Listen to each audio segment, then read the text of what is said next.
What happens when a simple trip to buy fireworks on New Year's Eve turns into a powerful lesson about prejudice and its unexpected consequences? The air crackled with anticipation, a tangible buzz that vibrated through Marcus's very bones. Tonight was New Year's Eve, a night of dazzling lights, booming fireworks, and the sweet taste of family togetherness. He bounced on the balls of his feet, a restless energy humming beneath his skin. His family's annual New Year's Eve celebration was legendary in their close-knit community, a vibrant tapestry woven with laughter, food, and the breathtaking spectacle of fireworks illuminating the night sky. This year, Marcus had a special role to play. He was in charge of procuring the fireworks. He'd saved diligently for weeks, squirreling away every spare dollar from his after-school job at the local grocery store. He'd meticulously planned his purchases, envisioning the perfect display, a symphony of sparkling colors and thunderous booms that would leave his family and friends awestruck. He'd even sketched out a rough design, a visual roadmap for his pyrotechnic masterpiece, meticulously detailing the placement and timing of each firework. He carefully checked his pockets, making sure the crisp bills were securely tucked away. He'd counted them multiple times, making sure he had enough for the sparklers, the firecrackers, and maybe even a few Roman candles if he was lucky. The thought of the dazzling spectacle, the delighted gasps of his family, fueled his excitement. He pictured his younger sister, Maya, her eyes wide with wonder as the fireworks painted ephemeral masterpieces across the inky canvas of the night. He imagined his parents, their faces lit by the fiery glow, sharing a warm embrace. The crisp winter air nipped at his cheeks as he stepped out of his house. A thin layer of snow crunched under his boots, a gentle percussion accompanying his excited footsteps. The streetlights cast a soft, ethereal glow on the freshly fallen snow, transforming the familiar neighborhood into a magical winter wonderland. He pulled his jacket tighter around him, the warmth a comforting contrast to the biting cold. His destination was Mr. Abernathy's Fireworks Emporium, the only fireworks store for miles around. Mr. Abernathy was a local legend, known as much for his grumpy disposition as for his extensive collection of pyrotechnics. Marcus had heard whispers about the old man's less-than-pleasant demeanor, tales of customers being turned away for the slightest perceived infraction. But Marcus was undeterred. He was prepared. He had his money, his carefully planned list, and most importantly, his unwavering enthusiasm for the upcoming celebration. He walked with a confident stride, his heart thrumming a rhythm of anticipation. The anticipation was a mixture of excitement and a touch of nervousness. He hoped Mr. Abernathy wouldn't be too grumpy. He just wanted to get his fireworks and get back home to start setting up for the evening's festivities. He imagined the vibrant colors exploding in the night sky, the joyous laughter of his family echoing through the cold air. The image was so vivid, so real, that he could almost feel the warmth of the firecrackers in his hands. He rounded the corner, the familiar red and white sign of Mr. Abernathy's Fireworks Emporium coming into view. The building itself seemed to exude a certain grumpiness, its paint chipped and faded, the windows grimy and obscured. It looked like a grumpy old man had been poured into concrete and left to solidify. Despite the uninviting exterior, Marcus pushed open the door, the jingle of the bell announcing his arrival. The air inside was thick with the scent of gunpowder and sulfur, a potent aroma that both excited and slightly unsettled him. He took a deep breath, steeling himself for his encounter with the notoriously grumpy Mr. Abernathy. He was ready. He had to be. This was New Year's Eve, and nothing was going to spoil his family celebration. The bell above the door jingled a discordant welcome, the sound swallowed by the musty silence of the store. Dust motes danced in the single shaft of sunlight, slicing through the grime on the window, illuminating a cluttered space filled with boxes of fireworks, their colorful labels promising explosive delights. Behind a counter piled high with assorted sparklers and firecrackers sat Mr. Abernathy, a figure as weathered and unyielding as the ancient oak tree in Marcus's backyard. Mr. Abernathy was a study in curmudgeonly stillness. His face, a roadmap of wrinkles etched by time and discontent, was set in a permanent frown. His eyes, the color of faded denim, peered out from beneath bushy, snow-white eyebrows, assessing Marcus with a skepticism that bordered on hostility. He was a man who seemed perpetually on the verge of a thunderous grumble, his silence itself a form of simmering disapproval. He didn't look up from the newspaper he was reading, a crumpled copy of the local paper, its pages yellowed and brittle like his skin. Marcus cleared his throat, the sound surprisingly loud in the quiet store. He approached the counter, his carefully planned list clutched in his hand, his heart beating a little faster than before. He tried to project an air of confident nonchalance, but a tremor of nervousness betrayed his efforts. Hello, sir," Marcus began, his voice a little higher pitched than he intended. "I'd like to buy some fireworks." Mr. Abernathy finally lowered his newspaper, his gaze lingering on Marcus for a moment that felt like an eternity. The scrutiny was intense, a silent interrogation that made Marcus shift uncomfortably from foot to foot. The old man's eyes, though seemingly clouded by age, seemed to pierce through Marcus, assessing him with a judgmental intensity that made Marcus's skin crawl. He didn't speak for a long moment, his silence heavy with unspoken disapproval. Marcus shifted his weight again, the silence stretching, becoming thick and suffocating, a palpable tension hanging in the air. He felt a bead of sweat trickle down his temple. He wished he'd brought a friend for moral support. He wished he'd chosen a different store, a store where the owner didn't look at him like he was some kind of criminal. Finally, Mr. Abernathy spoke, his voice a gravelly rasp that seemed to scrape against Marcus's eardrums. "What kind of fireworks you looking for, boy?" The word boy hung in the air, laced with a condescending tone that stung more than any insult. Marcus, trying to maintain his composure, unfolded his list. "I need some sparklers, a couple of packs of firecrackers, and maybe," he hesitated, "a few Roman candles if you have them."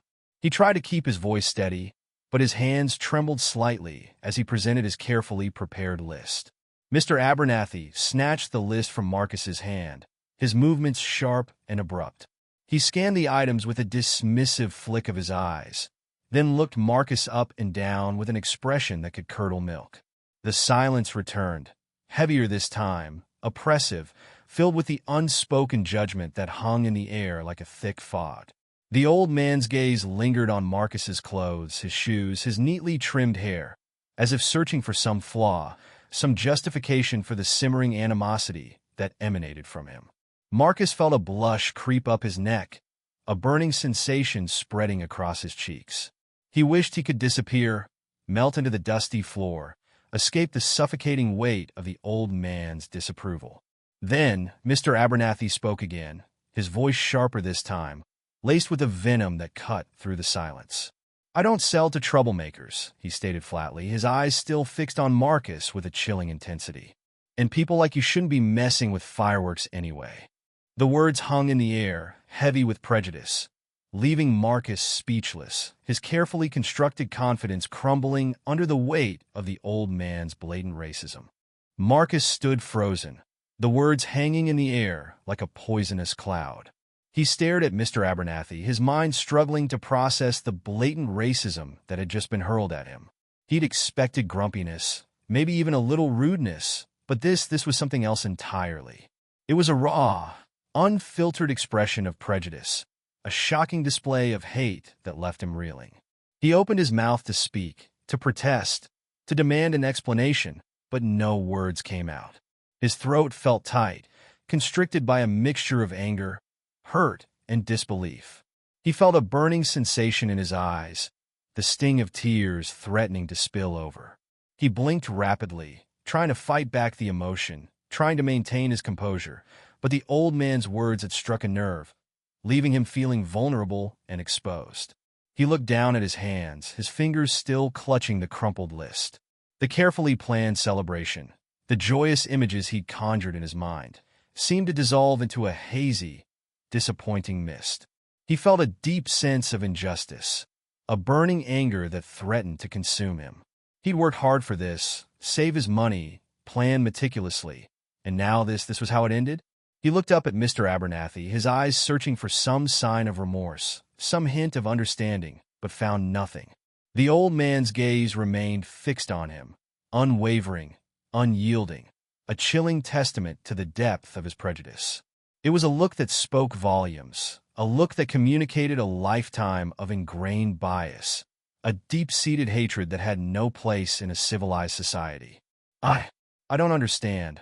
Marcus finally managed to stammer, his voice barely a whisper. I have the money. I just want to buy some fireworks. He held up the money, the crisp bills a stark contrast to the grimy counter. The money represented his hard work, his dedication, his dreams of a joyful New Year's Eve celebration with his family. It was a symbol of his aspirations, his hopes, and now it felt worthless, tainted by the old man's hateful words. Mr. Abernathy simply snorted, a dismissive sound that echoed the contempt in his eyes. Money ain't everything, boy, he sneered, his voice dripping with disdain.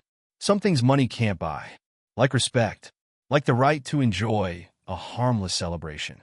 His words were a cruel twist of the knife, twisting the pain deeper into Marcus's heart.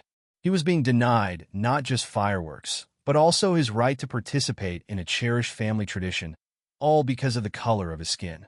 Marcus felt a surge of anger, a burning indignation that threatened to boil over. He wanted to scream, to shout, to unleash the fury that was building inside him, but he knew it would be pointless. He could see the stubborn glint in the old man's eyes, the unwavering conviction in his prejudice. It was a battle he couldn't win, a fight he couldn't possibly overcome.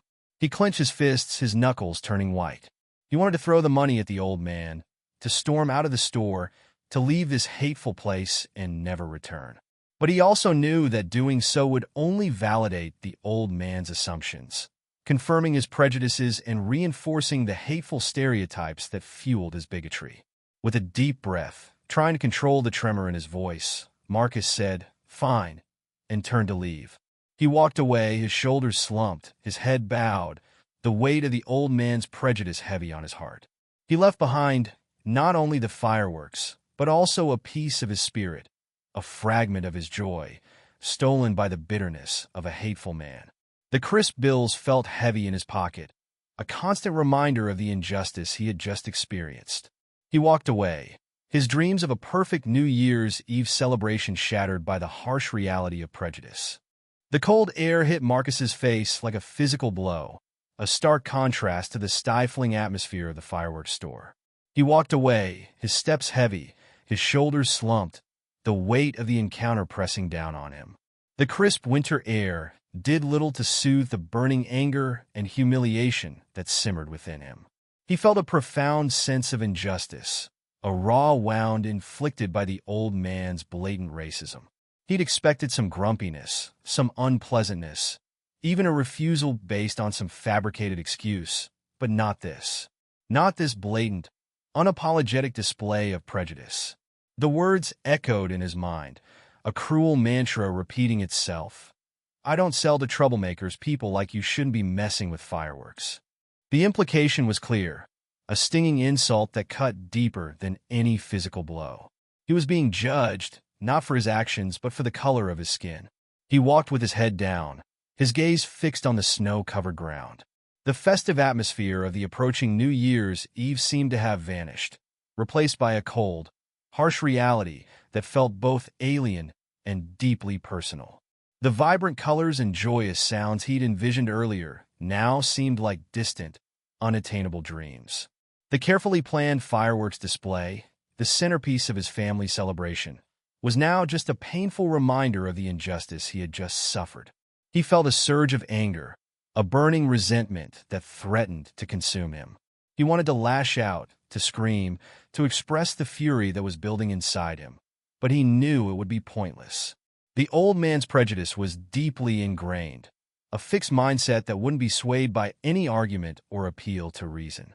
He was left with a bitter taste of helplessness, a feeling of powerlessness in the face of entrenched bigotry. He reached a quiet corner, away from the bustling street, and stopped. He leaned against the snow-covered fence, the cold seeping into his bones, mirroring the chill that had settled in his heart. He pulled out his phone, his fingers fumbling with the device, his hands trembling slightly. He wanted to call his father, to share his experience, to seek comfort and support, but he hesitated. He wasn't sure how to explain what had happened, how to convey the depth of his hurt and confusion. He thought about his family, their anticipation, their excitement for the upcoming celebration. He'd promised them a spectacular fireworks display, a dazzling spectacle to cap off the year. Now he had nothing to show for his efforts, nothing but a deep sense of disappointment and a bitter taste of injustice. He felt a pang of guilt, a sense of failure, knowing that he'd let them down. He closed his eyes, trying to conjure up the images of his family's faces, their expressions of joy and expectation. He pictured his younger sister, Maya, her eyes sparkling with anticipation, her face lit up with excitement. He imagined his parents, their faces glowing with warmth and happiness. The images were bittersweet, a painful reminder of what he'd lost, what had been stolen from him by the old man's hateful words. He opened his eyes, the tears finally spilling over, tracing paths down his cheeks. He wiped them away quickly, ashamed of his vulnerability, ashamed of the tears that betrayed his composure. He was a teenager, not a child, and he shouldn't be crying over something like this. But the hurt was real, the injustice palpable, and he couldn't suppress the emotions that welled up inside him. He stood there for a long time, the cold seeping into his bones, the weight of the encounter pressing down on him. He knew he had to do something, but he wasn't sure what. He had to find a way to overcome this, to find a way to salvage the New Year's Eve celebration, to find a way to make things right. But for now, he could only stand there alone, grappling with the hurt and confusion that had been inflicted upon him. He was empty-handed, not just of fireworks, but also of hope. The evening settled in, a blanket of twilight descending upon the small town. Inside his cluttered fireworks store, Mr. Abernathy sat alone, nursing a lukewarm cup of coffee and replaying the encounter with Marcus in his mind. He justified his actions to himself, muttering about troublemakers and kids these days, clinging to the familiar comfort of his prejudices. He hadn't given the incident much thought beyond a fleeting satisfaction at having rid himself of a potential nuisance.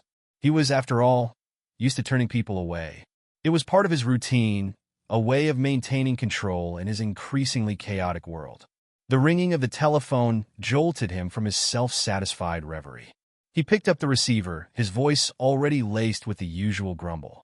Abernathy's Fireworks. He barked into the mouthpiece, his tone reflecting his general dissatisfaction with the world. The voice on the other end was calm, measured, a stark contrast to Mr. Abernathy's usual gruffness. It was the voice of Silas Johnson, owner of Johnson Fireworks, his supplier, a man he'd dealt with for over 30 years.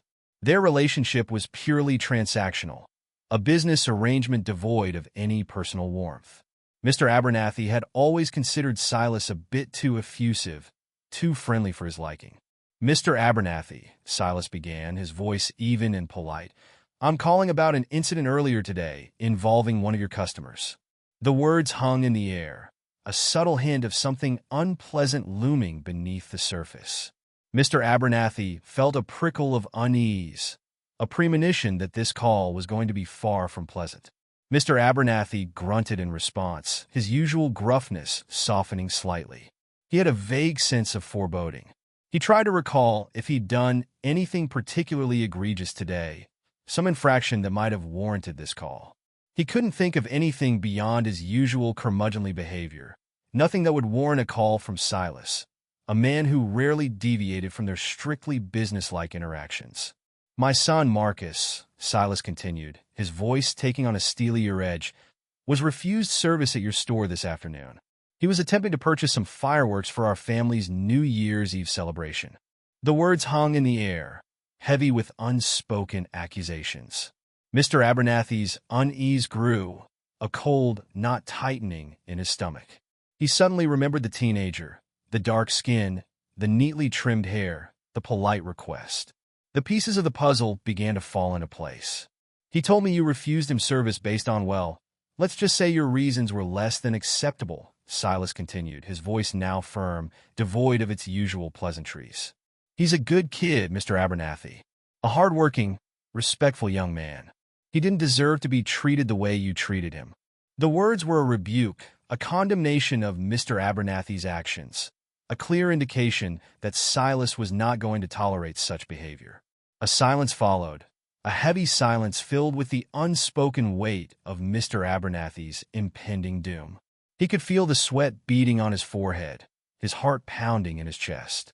He tried to speak, to offer some explanation, some justification for his actions, but the words caught in his throat. He was speechless, his usual bluster and arrogance replaced by a chilling sense of dread. "I'm terminating our business relationship, Mr. Abernathy," Silas stated, his voice devoid of emotion, a stark declaration that sealed Mr. Abernathy's fate. "Effective immediately. I won't have my son, or anyone else for that matter, treated with such blatant disrespect by one of my business partners. Consider this a consequence of your actions." The line went dead, leaving Mr. Abernathy alone in the silence of his store, the weight of his prejudice crushing him. The reality of his actions, the consequences of his bigotry, finally hit him with the full force of a tidal wave. His livelihood, his business, his entire world was crumbling around him. The silence was deafening, broken only by the faint ticking of a clock, each tick a hammer blow to his already shattered confidence. He was alone, facing the bitter consequences of his own hateful actions. The weight of Silas Johnson's words hung heavy in the air, a suffocating blanket of impending doom. Mr. Abernathy stared at the disconnected phone, the silence amplifying the gravity of the situation. He'd dealt with Silas for over 3 decades, a purely business relationship, yet the man's voice held a depth of disappointment that cut deeper than any business dispute. The termination wasn't just a loss of a supplier. It was a loss of respect, a condemnation of his character. He ran a hand through his thinning hair, the gesture more frantic than usual. The comfortable justifications he'd constructed earlier, the muttering about troublemakers and kids these days, felt flimsy and hollow now, unable to withstand the weight of Silas's righteous anger. The casual racism that had fueled his refusal to serve Marcus suddenly felt monstrous, a grotesque reflection of his own ingrained prejudices. He pictured Marcus's face, the polite request, the hurt confusion in his eyes. He'd dismissed it then, attributing it to youthful impatience. Now, the image was seared into his memory, a stark reminder of the injustice he had inflicted. The teenager hadn't been a troublemaker. He'd been a son, a child eagerly anticipating a family celebration. Mr. Abernathy had robbed him of that, not just the fireworks, but the joy of the anticipation. The full impact of Silas's words began to sink in. Johnson Fireworks wasn't just any supplier. They were the largest fireworks distributor in the region, supplying almost every store within a 100-mile radius. Losing them meant losing his entire stock, his livelihood, his business. The thought sent a cold wave of panic through him. He'd built his business, brick by painstaking brick, over decades. Now, it was all on the verge of collapse, all because of a moment of unchecked prejudice. He slumped back in his chair, the weight of his actions crushing him. He was a man who prided himself on his independence, his self-reliance. Yet here he was, utterly powerless, facing the consequences of his own bigotry.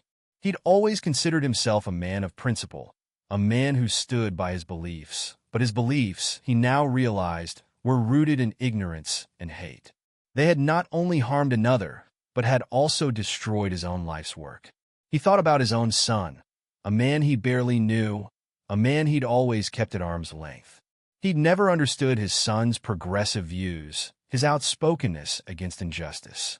He'd dismissed it as youthful idealism, a fleeting phase that would eventually fade with age. Now, he saw a reflection of Silas's righteous anger in his own son's stance, a shared moral compass that he had failed to recognize, failed to understand. He pictured the empty shelves, the silent store, the bleak future that stretched before him. The vibrant colors of the fireworks, once a symbol of celebration and joy, now seemed like a mocking reminder of his failure. He'd traded a moment of petty satisfaction for his entire livelihood, his life's work, all because of a hateful impulse, a prejudiced judgment. He picked up the phone again, the impulse to call Silas, to plead for forgiveness, overwhelming him. He knew it was futile, that the damage was done, that the business relationship was irrevocably broken. But the need to apologize, to express his remorse, was too strong to ignore. He dialed Silas's number, his hand trembling, his voice choked with emotion. The line rang, each ring a hammer blow to his already shattered self-esteem. It went straight to voicemail. The message was brief, impersonal, a final confirmation of his downfall. He hung up, the phone slipping from his numb fingers, the silence of the store now a deafening echo of his own failure. He was alone, facing the consequences of his choices, the bitter fruit of his own prejudice. The weight of his actions pressed down on Mr. Abernathy with the crushing force of a physical burden. The initial shock had subsided, replaced by a cold, hard realization of the consequences of his prejudice. He wasn't just facing a business setback. He was facing ruin. His livelihood, the culmination of decades of hard work and dedication, was crumbling before his eyes. He sat in the silence of his store, the emptiness amplifying the magnitude of his loss. The colorful boxes of fireworks, once symbols of festive joy, now mocked him with their vibrant hues, a stark contrast to the bleakness of his future. He ran a hand over the dusty counter, the rough texture mirroring the roughness of his own self-assessment. He was not just a grumpy old man. He was a bigot, a prejudiced fool who had destroyed his own life through his hateful actions. He thought about the bills, the mortgage, the upcoming holidays. The financial anxieties that had always been a distant hum in the background now roared in his ears, a cacophony of impending doom. He was a man who had always prided himself on his self-reliance, his independence. Yet here he was, utterly dependent on a business relationship he had himself destroyed. He walked through the aisles of his store, his gaze lingering on the various fireworks, each one a reminder of his lost opportunities. He imagined the vibrant displays he would have sold, the happy families he would have served, the festive atmosphere he would have contributed to. Now, those images were just painful reminders of what he had thrown away, what he had sacrificed on the altar of his own prejudice. He looked at the calendar hanging on the wall, the date circled in red, New Year's Eve. The day he had anticipated with a sense of quiet satisfaction, the day he'd envisioned as a profitable culmination of the year's work, now loomed as a symbol of his impending failure. The festive cheer of the season felt like a cruel mockery, a stark contrast to the desolation he felt within. He tried to calculate his losses, the dwindling stock, the unpaid bills, the potential foreclosure. The numbers swam before his eyes, a dizzying array of financial ruin. He'd always been a practical man, a man who valued stability and security. Yet he had thrown it all away, sacrificing his future on the altar of his own hateful impulses. He sank into a chair, the weight of his actions crushing him. He was not just a man who had made a mistake. He was a man who had betrayed his own values, a man who had allowed his prejudices to dictate his actions, with devastating consequences. He was a man who had allowed his hatred to destroy his own life. The silence of the store was deafening, broken only by the faint ticking of a clock, each tick a hammer blow to his already shattered self-esteem. He was alone, facing the consequences of his choices, the bitter fruit of his own prejudice. He was a man facing ruin, not just financially, but morally, spiritually, and emotionally. The consequences were far-reaching, devastating, and entirely self-inflicted. He had destroyed his own life, and there was no one to blame but himself. The weight of his failure pressed down on Mr. Abernathy, a crushing burden that stifled his usual bluster and self-assurance. He spent the rest of the day in a state of agitated inertia, pacing his store, wringing his hands, and berating himself for his actions. The silence of the store, once a comforting solitude, now felt like a suffocating condemnation. He knew he had to do something, anything, to rectify the situation, to salvage what remained of his business, his life. He tried calling Silas again, hoping to reach him before he left for the day, hoping to offer a heartfelt apology, a plea for reconsideration. But the phone only rang, the impersonal voice of the answering machine, a cold reminder of his failure. He left a message, his voice trembling, his words stumbling over each other in a desperate attempt to convey his remorse. He poured his heart out, confessing his prejudice, admitting his mistake, begging for forgiveness. He knew it was a long shot, but he had to try. He then tried to contact other suppliers, hoping to find an alternative source of fireworks, a way to keep his business afloat. But the calls were met with polite refusals, the tone suggesting a shared knowledge of his actions, a collective disapproval of his behavior. He was an outcast, a pariah, his reputation tarnished by his own hateful actions. He spent the night tossing and turning, unable to sleep, his mind replaying the events of the day, the encounter with Marcus, the phone call with Silas, the crushing weight of his failure.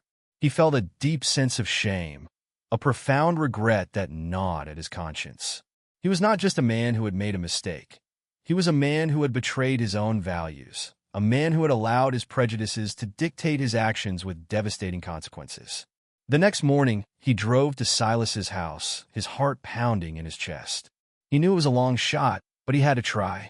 He had to apologize in person, to express the depth of his remorse, to beg for forgiveness.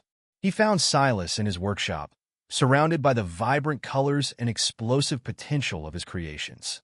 Silas looked up, his eyes betraying no hint of surprise, as if he'd expected this visit.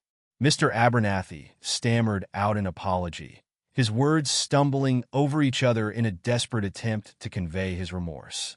He confessed his prejudice, admitted his mistake, and begged for forgiveness. He spoke of the devastating consequences of his actions, the impending ruin of his business, the deep regret that consumed him. He spoke of his own son, the son he'd neglected, the son whose values he'd failed to understand. Silas listened patiently, his expression remaining impassive, his silence amplifying the weight of Mr. Abernathy's words. When Mr. Abernathy finished, Silas simply shook his head, his eyes conveying a profound disappointment. He spoke calmly, rationally, explaining that the damage was done, that the trust had been broken, that the business relationship was irrevocably severed. He reiterated his commitment to his son, his unwavering belief in equality and justice. He expressed sympathy for Mr. Abernathy's plight, but remained firm in his decision. Mr. Abernathy left Silas's house empty-handed, his apology falling on deaf ears. He drove back to his store, the silence of the car amplifying the emptiness he felt inside. His attempt to rectify the situation had failed, his apology rejected. He was left alone, facing the consequences of his actions, the bitter fruit of his own prejudice. He was a man facing ruin, not just financially, but morally, spiritually, and emotionally. The consequences were far-reaching, devastating, and entirely self-inflicted. He had destroyed his own life, and there was no one to blame but himself. Days turned into weeks, and the weight of his failure continued to crush Mr. Abernathy. His store remained eerily quiet, the vibrant colors of the unsold fireworks mocking his misfortune. He tried contacting other suppliers, but his reputation preceded him, his prejudiced actions having spread through the close-knit community like wildfire. He was a pariah, his business on the brink of collapse. One cold afternoon, as he sat staring at the empty shelves, a car pulled up outside his store. He recognized the vehicle. It belonged to Silas Johnson. But Silas wasn't alone. Sitting beside him was Marcus. Mr. Abernathy felt a knot of apprehension tighten in his stomach. He knew this wasn't a friendly visit. Silas and Marcus entered the store, their presence filling the empty space with a palpable tension. Silas, his usual warmth replaced by a quiet firmness, spoke first. "We came to talk, Mr. Abernathy," he said, his voice even but resolute, "to help you understand the impact of your actions." Marcus stood beside his father, his expression a mixture of sadness and understanding. He wasn't angry, not in the way Mr. Abernathy expected. Instead, there was a quiet dignity in his demeanor, a maturity that belied his age. He didn't need to shout or rant. His presence spoke volumes. Silas began to explain, not with accusations, but with facts. He described the hurt and confusion Marcus had felt, the injustice of being denied service not for any wrongdoing, but for the color of his skin. He spoke of the larger context, the insidious nature of prejudice, the subtle and overt ways it manifests in everyday life. He explained how Mr. Abernathy's actions weren't just a personal slight. They were a reflection of a wider societal problem, a problem that perpetuated inequality and injustice. Marcus then spoke, his voice calm and measured. He didn't dwell on his own hurt, but focused on the broader implications of Mr. Abernathy's actions. He spoke of the missed opportunity for connection, the lost chance for a simple, friendly exchange. He explained how Mr. Abernathy's prejudice had not only harmed him, but had also reinforced harmful stereotypes, perpetuating a cycle of discrimination. He spoke of the importance of empathy, of understanding, of recognizing the humanity in others, regardless of their differences. He didn't preach or lecture. He simply shared his experience, his perspective, allowing Mr. Abernathy to reflect on the consequences of his actions. He spoke of the impact of prejudice, not just on the individual, but on the community as a whole, on the fabric of society itself. Silas added that Mr. Abernathy's actions weren't just morally reprehensible. They were also self-destructive. His prejudice had cost him his livelihood, his reputation, his relationships. He'd traded a moment of petty satisfaction for his entire future. He'd allowed his hatred to consume him, blinding him to the consequences of his actions. The conversation wasn't easy. Mr. Abernathy offered a mumbled apology, a feeble attempt to justify his behavior. But Silas and Marcus didn't dismiss him. They listened, they empathized, they helped him understand the depth of his mistake. They didn't offer forgiveness. They offered understanding, a chance for reflection, a path towards redemption. They helped him see that his prejudice hadn't just harmed others. It had also profoundly harmed himself. He had allowed his hatred to consume him, blinding him to the consequences of his actions. He had destroyed his own life, and there was no one to blame but himself. The lesson was harsh but necessary. It was a lesson learned not through anger or retribution, but through empathy and understanding. It was a lesson that would stay with him long after Silas and Marcus had left. After Silas and Marcus left, Mr. Abernathy remained in his store, the silence now heavier than ever. The conversation had shaken him to his core, stripping away the comfortable justifications he'd clung to, exposing the raw ugliness of his prejudice. He wasn't just a grumpy old man. He was a bigot, a man whose hateful actions had destroyed his own life. He walked through the aisles, his gaze lingering on the unsold fireworks, each one a painful reminder of his lost opportunities, his squandered potential. The vibrant colors, once symbols of festive joy, now mocked him with their vibrancy, a stark contrast to the bleakness of his future. He ran a hand over the dusty shelves, the rough texture mirroring the roughness of his own self-assessment. He sat down behind the counter, the weight of his actions pressing down on him with the crushing force of a physical burden. He thought about the bills, the mortgage, the upcoming holidays. The financial anxieties that had always been a distant hum in the background now roared in his ears, a cacophony of impending doom. He was a man who had always prided himself on his self-reliance, his independence. Yet here he was, utterly dependent on a business relationship he had himself destroyed. He looked at the calendar hanging on the wall, the date circled in red, New Year's Eve. The day he had anticipated with a sense of quiet satisfaction. The day he'd envisioned as a profitable culmination of the year's work, now loomed as a symbol of his impending failure. The festive cheer of the season felt like a cruel mockery, a stark contrast to the desolation he felt within. He tried to calculate his losses, the dwindling stock, the unpaid bills, the potential foreclosure. The numbers swam before his eyes, a dizzying array of financial ruin. He'd always been a practical man, a man who valued stability and security. Yet he had thrown it all away, sacrificing his future on the altar of his own hateful impulses.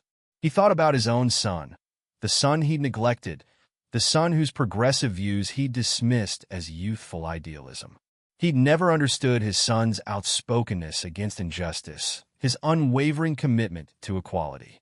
Now, he saw a reflection of Silas's righteous anger in his own son's stance, a shared moral compass that he'd failed to recognize, failed to understand. He sank into a chair, the weight of his actions crushing him. He was not just a man who had made a mistake.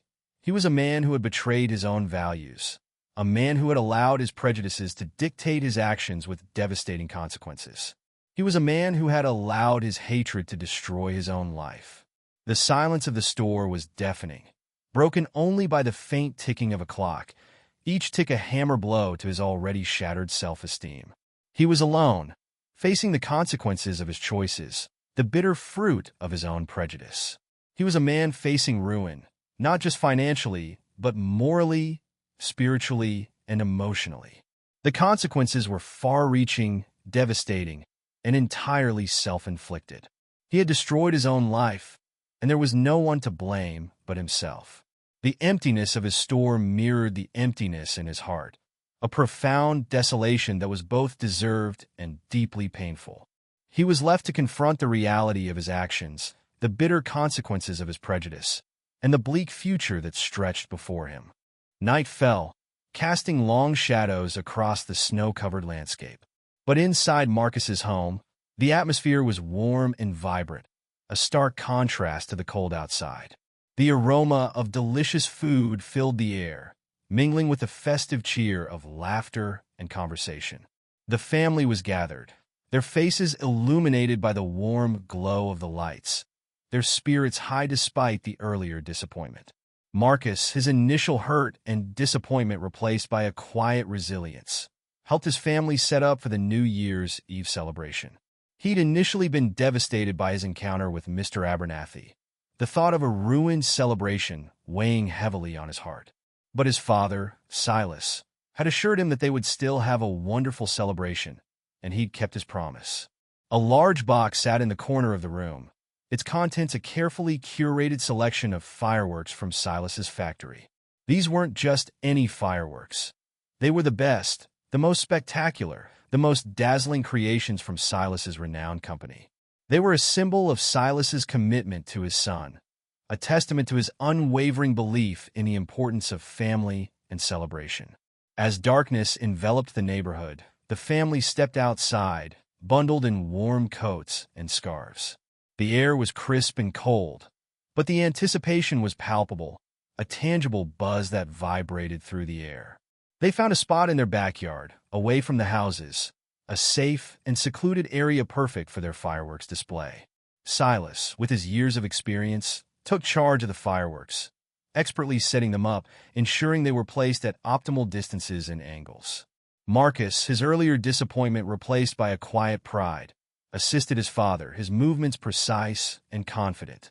His younger sister, Maya, her eyes wide with wonder, watched with rapt attention, her face lit by the anticipation of the upcoming spectacle. As the clock approached midnight, the family gathered around, their faces illuminated by the soft glow of the fireworks. Silas lit the first firework, a sparkling fountain that sent showers of glittering sparks into the night sky. A collective gasp escaped their lips as the vibrant colors painted ephemeral masterpieces across the inky canvas of the night. One by one, Silas lit the fireworks, each one more spectacular than the last. There were shimmering fountains, crackling rockets, and booming chrysanthemums, a dazzling display of light and sound that transformed the night sky into a breathtaking canvas of color. Marcus watched, his heart swelling with pride and joy, the earlier disappointment completely erased by the beauty of the moment. His sister, Maya, shrieked with delight, her laughter echoing through the cold night air. His parents, their faces lit by the fiery glow, shared a warm embrace, their happiness palpable. It was a perfect New Year's Eve celebration, a moment of pure joy and togetherness, a testament to the resilience of the human spirit, a celebration of family, love, and the triumph of hope over adversity. The fireworks continued, a dazzling symphony of light and sound that painted the night sky with vibrant colors. Each explosion was a burst of joy, a testament to the power of family, a celebration of life, and a symbol of hope for the new year. It was a moment of pure magic, a memory that would be cherished for years to come, a reminder that even in the face of adversity, joy and hope can prevail. It was a perfect ending to a year that had begun with disappointment, but ended with a triumphant display of love and resilience. The night sky blazed with light, a reflection of the joy in their hearts, a celebration of family, and a testament to the enduring power of hope. The final firework burst, a brilliant crescendo of light and color that illuminated the night sky before fading into the quiet darkness. Marcus, his family, and their friends stood in comfortable silence, the lingering glow of the fireworks painting their faces in warm hues. The air was filled with the lingering scent of gunpowder and the echoes of laughter, a perfect ending to a night of celebration. Marcus felt a profound sense of contentment, a quiet joy that transcended the earlier disappointment. He had overcome adversity, celebrated with his loved ones, and found a sense of peace. Meanwhile, miles away, Mr. Abernathy sat alone in his empty store, the silence amplifying the weight of his solitude. The New Year's Eve celebrations happening around him felt like a cruel mockery, a stark contrast to the desolation he felt within. He stared at the remaining unsold fireworks, their vibrant colors a painful reminder of his lost opportunities, his squandered potential. He'd spent the evening reflecting on the events of the past few weeks, the encounter with Marcus, the phone call with Silas, the visit from Silas and Marcus. The conversation had stripped away his comfortable justifications, exposing the raw ugliness of his prejudice. He wasn't just a grumpy old man. He was a bigot, a man whose hateful actions had destroyed his own life. He thought about Marcus's words, the quiet dignity, the measured tone, the emphasis on empathy and understanding. He dismissed Marcus as a troublemaker, a kid, but Marcus had demonstrated a maturity and wisdom that far surpassed his years. Marcus hadn't sought revenge or retribution. He'd sought understanding, a chance for Mr. Abernathy to learn from his mistakes. The contrast between Marcus's joyful celebration and his own desolate solitude was stark, a painful reminder of the choices he'd made. He'd traded a moment of petty satisfaction for his entire livelihood, his life's work, all because of a hateful impulse, a prejudiced judgment. He'd allowed his hatred to consume him, blinding him to the consequences of his actions. He looked at the calendar, the date circled in red, New Year's Eve.